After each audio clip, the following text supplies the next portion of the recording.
శ్రీమాత్రే నమః, శ్రీ గురుభ్యో నమః. నేను మీ దేవులపల్లి బాలచంద్ర శర్మ.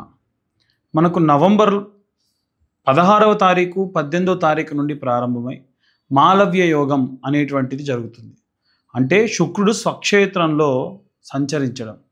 అక్కడి నుండి మనకు డిసెంబర్ 7వ తారీఖు వరకు ఈ మాలవ్య యోగం కాస్త తన యొక్క శుక్రుడు ఈ యొక్క వృశ్చికంలోకి ప్రవేశించడం వలన అది చతుర్గ్రహ కూటమి అవుతుంది. కాబట్టి ఈ గ్రహ సంచారాల్లో మార్పుల రీత్యా ద్వాదశ రాశుల వారికి కూడా ఎలా ఉండబోతుంది అనేటువంటి విషయాన్ని ఇప్పుడు తెలుసుకుందాం. ధనుసు రాశి వారికి సంబంధించి మాలవ్య యోగం, రుచక యోగం, శని చండాల యోగం, గురు తిరోగమనం, బుధాదిత్య యోగం ఎలా ఉండబోతున్నాయి, లాభిస్తున్నాయి లేదనే విషయం తెలుసుకుందాం. ఇవన్నీ కూడా ఈ యొక్క నవంబర్ 18 నుండి డిసెంబర్ 7వ తారీఖు వరకు విశేషంగా గడుస్తున్నటువంటి విషయములు. ముఖ్యంగా చూసుకున్నట్టయితే ఈ యొక్క ధనుస్సు రాశి వారికి 12వ స్థానంలో సూర్యుడు, బుధుడు, శుక్రుడు, అలాగే కుజుడు. శుక్రుడు ఎందుకంటున్నానంటే శుక్రుడు కూడా ఇప్పుడు మాలవ్య యోగాన్ని విడిచి ఈ వృశ్చికంలోకి ప్రవేశిస్తూ ఉన్నాడు. ఈ సమయంలో ఇప్పుడు మీకు ఖర్చు ఉందండి, ఓ వివాహానికి ఒక ఖర్చు ఉందనుకోండి. ఆ ఖర్చు కాస్త మీ కుటుంబ సభ్యులందరినీ తీసుకొని ఓ 2 కార్లలో మనుషుల్ని తీసుకొని వెళ్ళి షాపింగ్ చేస్తే, మీ ఇంట్లో ఫంక్షన్ కాబట్టి నువ్వే బిల్లు కట్టాలంటే మీకు ఎలా ఉంటుంది? అలా ఉంది పరిస్థితి. అంటే ఇప్పుడైతే నువ్వు డబ్బులు పెట్టు, నేను తర్వాతకి ఇస్తా అనేవాళ్ళు కొంతమంది. ఆఫీస్లో పెట్టి క్యాష్ అని ఇస్తారు కొంతమందికి. పాపం ఆ పెట్టి క్యాష్ 1000 2000 ఇస్తారు. తీరా 2000 కాస్త దాటిపోయి 5000 అవుతుంది. ఇస్తా, నువ్వు అడగకుండా 2000 ఇచ్చిన వాడిని ఇయ్యనా అని అంటారు. వాళ్ళు ఇస్తారు. ఆ ఇచ్చేలోపు మనం ఈ 3000 ఎక్కడి నుంచి అప్పు తీసుకురావాలి, దానికి వడ్డీ కట్టాలి. సో ఇది ధనుస్సు రాశి వారికి ఇప్పుడు జరిగేటువంటి పరిస్థితి. సో చాలా జాగ్రత్తగా ఫైనాన్షియల్ విషయంలో జాగ్రత్తగా ఉండండి. వస్తువులు కూడా ఈ మధ్య కాలంలో విపరీతంగా పెరిగిపోయిందమ్మా. బాగా చూయించుకోవాలని పక్కింటి వాళ్ళ బంగారం పెట్టుకొని పోవడం, అదేదో చిన్న పూస తెగిందని లేకుండా అదేదో తెగిందని దాని గురించి విపరీతమైన గొడవలు అవ్వడం, ఇది అందరి విషయంలో జరుగుతాయని చెప్పనండి నేను. కొంతమంది విషయంలో ఇవి జరుగుతున్నాయి కాబట్టి జాగ్రత్తగా ఉండాలి. అలాగే ఈ యొక్క 11వ స్థానంలో ఉన్న శుక్రుడు ఈ నెలాఖరు వరకు బాగుంటాడు. తర్వాతకి ఈ ధనుస్సులోకే ప్రవేశిస్తాడు. ఇక్కడ ఒక 3 రోజులు ఉండి ధనుస్సులోకి ప్రవేశిస్తాడు. అప్పటి వరకు కూడా శారీరకమైన శ్రమ ఎక్కువగా ఉంటుంది. సెకండ్ సోర్స్ ఆఫ్ ఇన్కమ్ గురించి మీరు కాస్త డబ్బులు ఖర్చు పెట్టాల్సినటువంటి పరిస్థితి. ఆ డబ్బులు ఖర్చు పెట్టడంతో మళ్ళీ తిరిగి మీకు డబ్బులు రావడం కూడా జరుగుతుంది. ధనుసు రాశి వారికి తృతీయంలో ఉన్న రాహు మిస్కమ్యూనికేషన్ చేస్తాడు. పక్కా చెప్తున్నాను. మీరు చెప్పింది ఒకటైతే అవతల వాళ్ళకి ఇంకోటి చెప్తారు. ఉదాహరణకు చెప్పాలంటే, నేను ఈ పెన్నుని అక్కడి నుంచి తీశాను అని చెప్పాలి. అతనే ఈ పెన్ను అక్కడి నుంచి తీశాడట, ఎవరి పర్మిషన్ లేకుండా, అది ఎవరిదో అని ఇంకొకటి చెప్పాడు అనుకోండి. ఆయన చెప్పింది ఏంటి? పెన్నేం తీసా అని చెప్పారు. కానీ ఇంకొకటి మధ్యలో ఉన్నవాడు ఏం చేస్తాడంటే, అది ఎవరిదో పర్మిషన్ లేకుండా తీశాడంట. ఈ ఇద్దరిని విని ఇంకొకటి ఏం చేస్తాడంటే, దొంగతనం చేస్తాడంటే ఈయన పెన్నులు బాగా అని ఇంకొకడు. అంటే జరిగింది ఒకటి, చెప్పేది ఒకటి. ఇవన్నీ కూడా రాహు చేసేటువంటి పనులు. 4వ స్థానంలో ఉన్నటువంటి శని విపరీతమైనటువంటి కుటుంబ సభ్యులలో ఉన్న ఆరోగ్య సమస్యలకి ఇబ్బంది పెడుతూ ఉంటాడు. లేదా వాళ్ళకి ఏదైనా పని పెండింగ్లో ఉంటే పనికి సంబంధించి ఇబ్బంది పెడుతూ ఉంటాడు. 7వ స్థానంలో ఉన్నటువంటి అంటే గురువు తిరోగమనంలో అక్కడికి వస్తున్నాడు నెలాఖరు తర్వాతకి. అప్పుడు మీ యొక్క భార్యాభర్తలు ఇద్దరి ఇన్కమ్ సంబంధించి జీతం కానీ ఏదైనా వస్తువులు కొనడం కానీ సక్సెస్ అవుతాయి. సంతోషంగా ఉంటారు, అద్భుతంగా ఉంటుంది. అలాగే 8వ స్థానంలో ఉన్నటువంటి గురువు, అష్టమంలో గురువు ఉన్నన్ని రోజులు కూడా మీకు ప్రాపర్ పరివర్తన, ఇల్లులు మారాలనుకున్న వాళ్ళు ఇల్లులు మారడం, ఏదైనా సరే ఉద్యోగం మారాలనుకున్న వాళ్ళు ఉద్యోగాలు మారడం, ఇవన్నీ కూడా 8వ స్థానంలో గురువు ఉన్నన్ని రోజులు బాగుంటుంది. అలాగే 9వ స్థానంలో ఉన్న కేతువు తిష్ట వేసుకొని కూర్చొని ఉన్నాడు కాబట్టి ఆ కేతు ఎప్పుడు కూడా 9వ స్థానంలో మీకు ప్రయాణాల్లో బడలికలు, ఆరోగ్య సమస్యలు విపరీతంగా ఇస్తూ ఉంటాడు. కాబట్టి మీరు అంత సేఫ్గా ఏమీ ఎక్స్పెక్ట్ చేసేదానికి కుదరదు. సో ఇవన్నీ కూడా ఏంటంటే గోచార రీత్యా ఉన్నటువంటి చెప్పేటువంటి విషయములు. చాలామంది ఈ ధనుస్సు రాశి వాళ్ళు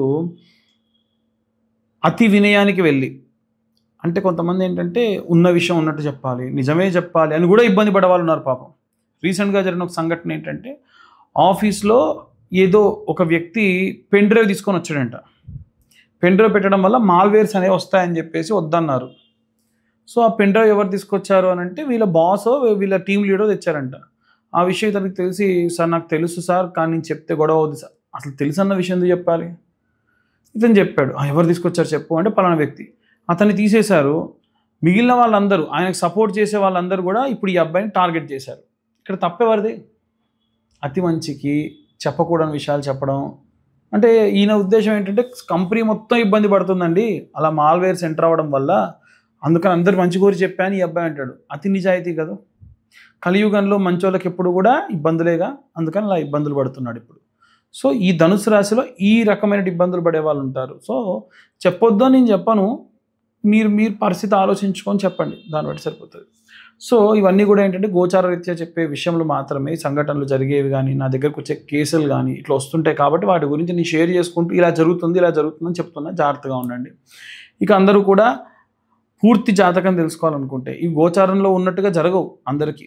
మీ పేరు, డేట్ ఆఫ్ బర్త్, టైం, ప్లేస్ని బట్టి మారుతూ ఉంటాయి. సో అవి ఏంటివి తెలుసుకోవాలనుకుంటే కింద ఉన్న నెంబర్కి కాంటాక్ట్ చేయొచ్చు. డీటెయిల్గా జాతకం 60-70 పేజీల్లో మీకు అందించడం, డీటెయిల్గా మీతో మాట్లాడడం కూడా జరుగుతుంది. అలాగే మీరు ఏ రెమెడీస్ తీసుకోవాలి, ఏ మంత్రం చదవాలనే విషయాన్ని ఇప్పుడు మనం తెలుసుకుందాం. అందరూ కూడా ఈ రాశి వారికి సంబంధించి పిల్లలు, ఉద్యోగస్తులు, గృహిణులు, సినీ రాజకీయ రంగాల వారు, అలాగే ఎవరైనా సరే అందరూ కూడా ఇప్పుడు నేను చెప్పేటువంటి రెమెడీస్ పాటించండి. మనందరికీ కూడా నవగ్రహాలు ఉంటాయి కదా, ఇంటి దగ్గరలో ఏదైనా దేవాలయం ఉంటే నవగ్రహాలకు వెళ్ళిపోయి ఈ యోగం ఉన్నన్ని రోజులు కూడా ఈ నవగ్రహాల చుట్టూ కూడా ప్రదక్షిణాలు చేయండి. కానీ నేను చెప్పినట్టు చేయండి, ఎలా పడితే అలా కాదు. మొత్తం 27 ప్రదక్షిణాలు చేయాలి ప్రతిరోజు. 21 ప్రదక్షిణాలు సవ్య దిశలో అంటే క్లాక్ వైజ్ డైరెక్షన్లో చేయండి. ఒక 6 ప్రదక్షిణాలు యాంటీ క్లాక్ వైజ్ డైరెక్షన్లో చేయండి. మొత్తం నవగ్రహాల్లో 7 గ్రహాలకి ఒక్కొక్క గ్రహానికి 3 ప్రదక్షిణాలు, 7 ముళ్ళ 21. రాహుకేతులకు మాత్రం అందరికీ తిరిగినట్టుగా క్లాక్ వైజ్ డైరెక్షన్లో తిరగకూడదు. కాబట్టి ఎక్కడైతే రాహు ఉంటాడో లేదా కేతు ఉంటాడో అంటే నైరుతిలో కానీ వాయువ్యంలో కానీ ఉంటాడో అక్కడి నుంచి యాంటీ క్లాక్ వైజ్ డైరెక్షన్లో తిరగాలి.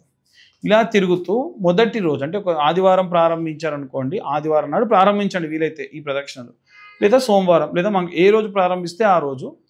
ఇప్పుడు ఆదివారం ప్రారంభించేటట్టయితే ఒక పిరికెడు గోధుమలు తీసుకొని ఆకు డొప్ప అంటే ప్లాస్టిక్దో పేపర్తో కాదండి, ఆకువే డొప్పలు ఉంటాయి, దాంట్లో వేసి మీకు చిన్న దియా ఉంటుంది, నెయ్యితో చేసినటువంటి దీపం, దాని మధ్యలో పెట్టేసి లేదా ఒక చిన్న ఏదైనా ఒక మట్టి చిప్ప తీసుకొని గోధుమల్లో పెట్టేసి వెలిగించండి.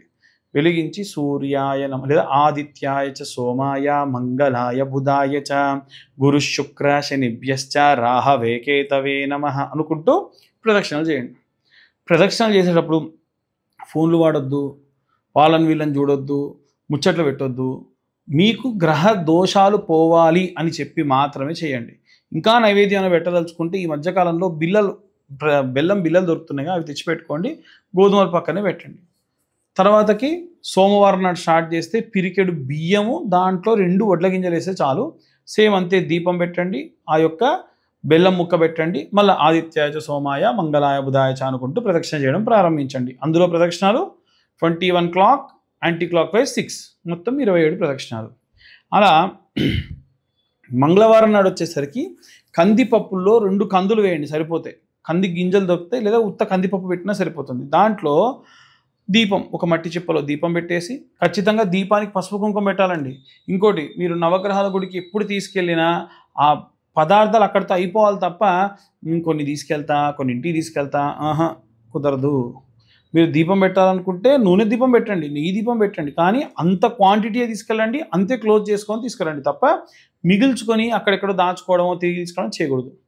అలా కందిపప్పు కుజుడికి పెట్టేసి అక్కడ బెల్లం ముక్క పెట్టేసి ఆదిత్యాయ సోమాయ మంగళాయ బుధాయ 21 ప్రదక్షిణల క్లాక్, యాంటీ క్లాక్ వైజ్ 6. అలా బుధుడి దగ్గరికి వెళ్తే పెసర్లు లేదా పెసర పప్పు ఒక ఆకుడొప్పలో వేసి దీపం పెట్టి సేమ్ మళ్ళీ ప్రదక్షిణాలు చేయండి.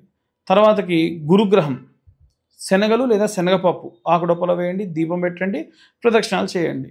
అలాగే బెల్లం ముక్క నైవేద్యం పెట్టండి. శుక్రగ్రహం ఇవి తూర్పు భాగంలో, ఇప్పుడు సూర్యుడు వచ్చేసి మధ్యలో ఉంటాడు, సూర్యుడికి కుడివైపు కార్నర్కి ముందు భాగంలో చంద్రుడు ఉంటాడు, సూర్యుడికి కుడి చేతి వైపు మధ్యలో 3 గ్రహాలలో మధ్యలో కుజుడు ఉంటాడు, సూర్యుడికి లెఫ్ట్ సైడ్ కార్నర్లో ముందర బుధుడు ఉంటాడు.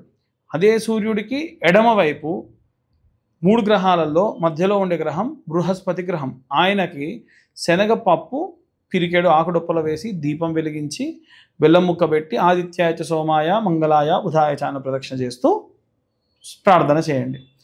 ఇక శుక్రుడి విషయానికి వస్తే సూర్యుడు ముందే ఉంటాడు. ముందర 3 గ్రహాలు ఉంటే మధ్యలో ఉంటాడు. ఆయన దగ్గర పిరికెడు బొబ్బెర్లు ఆకుడొప్పలో పెట్టేసి దీపం పెట్టేసి పసుపు కుంకుమ పెట్టి బెల్లం ముక్క పెట్టి ఆదిత్యాయ సోమాయ మంగళాయ బుధాయ అని ప్రదక్షిణ చేయడం ప్రారంభించండి. ఎన్ని ప్రదక్షిణాలు ముందే చెప్పేశాను నేను. ఇక శనివారం నాటికి వచ్చేసరికి సూర్యుడి వెనకాలే శని ఉంటాడు. ఆ శని దగ్గర మీరు ఈ యొక్క నువ్వులు, నల్ల నువ్వులు ఆకుడొప్పలో వేసి చిన్న దీపం ఒకటి మట్టి చిప్పలో ఆ నువ్వుల పైన పెట్టండి. ఎందుకంటే మీ ధాన్యం, మీ ప్రసాదం, మీ దీపం అనేటువంటి భావన ఉంటుంది మీకు కూడా. తర్వాతకి ఎవరైనా తీసి పక్క పెట్టినా పట్టించుకోకండి, పెట్టేసేయండి, ఏం పర్లేదు. అలా పెట్టేసి పసుపు కుంకుమ పెట్టి ప్రదక్షిణ చేయడం ప్రారంభించండి. ఇక రాహుకేతువుల విషయానికి వస్తే అయితే మంగళవారం నాడు చేయండి, లేకుంటే ఆదివారం నాడు చేయండి. రాహువుకు కానీ కేతువుకు కానీ. మంగళవారం నాడు చేస్తే రాహువుకి పిరికెడు నల్ల మినుములు లేదా మినప్పప్పు ఒక ఆకుడొప్పలో వేసి, అలాగే దానిపైన దీపం, దానిపైనే కాస్త పసుపు కుంకుమ బెల్లం పెట్టి యాంటీ క్లాక్ వైజ్ డైరెక్షన్లో ఈ యొక్క వీరికి ప్రారంభించినప్పుడు యాంటీ క్లాక్ వైజ్ డైరెక్షన్లో ముందు 6 చేసి తర్వాతకి 21 చేయండి. అలాగే ఈ యొక్క కేతువుకు చేసినా సరే అంతే అన్నమాట. సో లేదు మంగళవారం నాడు కుజుడితో పాటు రాహువుకు చేసేయండి. ఆదివారం నాడు సూర్యుడితో పాటు కేతువుకు చేసేయండి. అప్పుడు క్లాక్ వైజ్ డైరెక్షన్లో 21, తర్వాతకి యాంటీ క్లాక్ వైజ్ డైరెక్షన్లో 6. ఇలా చేస్తూ ఆదిత్యాయ సోమాయ మంగళాయ బుధాయ గురు శుక్ర శనిభ్యశ్చ రాహవే కేతవే నమః. మళ్ళీ చెప్తున్నా, ఆదిత్యాయ సోమాయ మంగళాయ బుధాయ గురు శుక్ర శనిభ్యశ్చ రాహవే కేతవే నమః. వీలైతే రోజు మీరు ఈ దేవాలయానికి వెళ్ళేటప్పుడు కాళ్ళకు చెప్పులు కూడా వేసుకోకుండా వెళ్ళండి. ఇంకా వీలైతే మంచి సాంప్రదాయ దుస్తులే వేసుకొని వెళ్ళండి. హడావిడిగా వెళ్ళకండి, కొంచెం ఎర్లీగా వెళ్ళండి, బ్రాహ్మీ ముహూర్తంలో వెళ్ళండి, పొద్దున్న వెళ్ళండి. ఇంకా చాలా మంచి సత్ఫలితాలు పొందుతారు. అయ్యగారు మరి మేము పూలు పెట్టొద్దా? పెట్టండి. ఒకవేళ మేము దీపం ఏదైనా పెద్దది పెట్టొద్దా? పెట్టండి. ఎవరు వద్దన్నారు? మేము వారికి ఏమైనా వస్త్రం వేయొద్దా? ఏ గ్రహానికి ఏ వస్త్రమో మీరు ఎట్లా కొడితే వస్తుంది, వస్త్రం కూడా సమర్పించవచ్చు. ఇంత చిన్న చిన్న రిబ్బన్ ముక్కలా కట్ చేసుకుని వాళ్ళ మెడలో కూడా కప్పొచ్చు. సో ఈ విధంగా చేయండి. విశేషంగా ఇప్పుడున్న గ్రహస్థితుల ప్రభావం నుండి బయటపడతారు. చాలా ఆనందంగా ఆహ్లాదంగా కూడా ఉంటారు. ఇది చేస్తున్నన్ని రోజులు బ్రహ్మచర్యం పాటించాలా? అవసరం లేదు. ఇవి చేస్తున్న రోజులు భార్యాభర్తలు కలిసి ఉండకూడదా? అదేం లేదు. మాంసం తినకూడదా? అదేం లేదు. అసలు జీవితాంతం మాంసం మానేస్తే అంత అదృష్టవంతులు ఇంకొకళ్ళు లేరు. నేనైతే అడిగితే మీరు మాంసం మానేసి మీకు చాలా కష్టాల నుంచి బయటపడతారు. ఒక ప్రాణి హింస వల్ల మీరు ఇబ్బంది పడుతున్నారు కాబట్టి వాటి నుంచి బయటపడతారు. చిన్నగా మానేసే ప్రయత్నం చేయండి. మధుమాంస భక్షణ చేయకూడదా? చేయకూడదు. మధుమాంస భక్షణ అసలే చేయకూడదు. మధు స్వీకారం కూడా చేసుకోకుండా ఉంటే మంచిది. ఇక ఇంతే తప్ప భార్యాభర్తలు ఉండేటువంటి విధానం కానీ, కుటుంబంలో కానీ, ఎక్కడికైనా బయటికి వెళ్ళడం కానీ, ఊర్లోకి వెళ్ళడం కానీ వెళ్ళొచ్చు. అదేంటి గారు మేము వేరే ఊరికి వెళ్తే మరి ప్రదక్షిణ అక్కడ ఉండవా? నవగ్రహాలు కూడా అక్కడ చేయండి. సింపుల్. అక్కడ కందులు ఉంటే, అక్కడ గోధుమలు ఉంటే అక్కడ చేసుకోవచ్చు కదా. సో దేవుడు ఎక్కడైనా దేవుడే. మీరు చేసేటువంటి విధానంలో విపరీతమైనటువంటి మార్పులు ఉంటూ ఉంటాయి. సో ఇవన్నీ కూడా మనం గోచార రీత్యా చెప్పి దానికి సంబంధించిన రెమెడీస్ చెప్తున్నాం. డీటెయిల్డ్గా జాతకం కావాలనుకున్న వారు కింద ఉన్న నెంబర్కి మీ పేరు, date of birth, time, place డీటెయిల్గా పంపించండి. 60-70 పేజీల్లో జాతకం మీకు అందించడం, డీటెయిల్గా జాతకం గురించి మాట్లాడడం కూడా జరుగుతుంది. సర్వే జనా సుఖినో భవంతు. స్వస్తి.